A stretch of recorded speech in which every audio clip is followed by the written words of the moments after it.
咁咧就基本上我睇到依家有兩種啦，比較上嚟講係新穎啲嘅房地產嘅交易嘅方法係出咗嚟嘅嚇。第一種咧就係喺我哋互聯網第三代啦 Web3 支撐之下嘅一種新嘅架構，而第二種咧就係AI 公司佢哋自己本身圍內嗰啲員工佢哋自己點樣去買房地產新嘅趨勢係出咗嚟。咁因為始終都係比較上嚟講我周圍飛啦，咁亦都係睇到嘅即係譬如話矽谷嗰邊啊，咁佢哋嗰啲creativity 啊，即係創意上面啊，點樣係喺房地產上面係創意地交易咧，的確係即係嘆為觀止嘅。咁我先講頭先阿 Laurie 你講話嗰個 Web3 方面先啦，即係互聯網第三代，咁佢哋究竟係點樣係去做交易咧？咁最近咧就有一間私募基金啦，就房地產嘅私募基金，咁佢哋咧就係推出咗個新嘅投資方案嘅。咁個方案就係話咧，佢做 REIT 之餘咧，即係將嗰嚿錢。OK， 將嗰嚿錢係去購買一啲 multi-family office 啊，或者一啲商鋪啊咁之外咧，即係收租啦。OK， 正常嘅收租啦。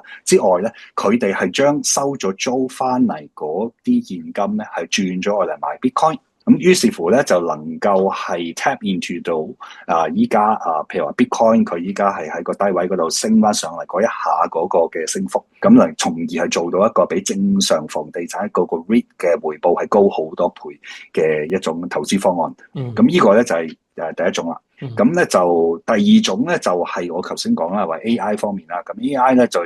今次翻矽谷咧，就真係好明顯地見到呢個趨勢啦。就係咧，OpenAI 啊同埋 Anthropic 入邊嗰啲員工咧，個個都係即係 on paper 已經係億萬富翁嚟㗎，個個。on paper 億萬富翁，咁但係 on paper 啊嘛，咁佢就即係話喺理論上面，喺紙上面即係個股票嗰張紙上面係一個億萬富翁，咁佢點先可以將佢預先套現變成真正嘅 living large，OK， 真係億萬富翁嘅生活嘅水平咧？咁於是乎咧，就喺矽谷嘅都有啲地產嘅經紀啦，咁就同佢哋咧就係嗰啲咁嘅OpenAI 或者 Anthropic 嘅員工嘅朋友，就係商討到一個比較上嚟講係 creative 嘅方案。咁個方案係乜咧？就係話，咦，你唔需要俾現金係去買依間豪宅，你只需要攞 OpenAI 或者 Anthropic 嘅股票出嚟，就已經係可以係買到你心目中想要嘅 dream house。咁呢樣嘢係我哋係睇得越嚟越係明顯，而且係嗰個級數嚟講嘅話咧，係絕對係一啲超級豪宅，係可以用 Anthropic 同埋 OpenAI 嘅股票嚟交換。